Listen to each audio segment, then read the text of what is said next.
নবী করিম সাল্লাল্লাহু আলাইহি ওয়াসাল্লামের 7টি সোনালী ফরমান, যা প্রত্যেক মুসলমানের জন্য জানা ফরজ। নাম্বার 1, তুমি নুজুমের কাছে যেও না, অর্থাৎ জাদুটোনা থেকে সম্পূর্ণ দূরে থাকো। নাম্বার 2, আনন্দ সমূহকে শেষ করে দেয় এমন জিনিসকে বেশি বেশি স্মরণ করো, আর তা হলো মৃত্যু।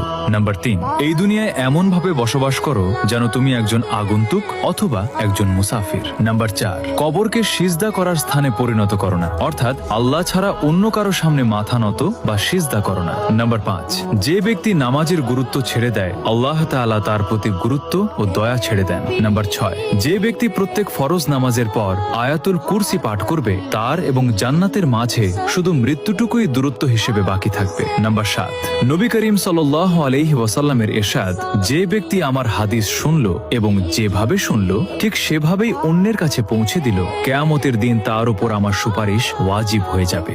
ভিডিওটি ভালো লাগলে লাইক, শেয়ার এবং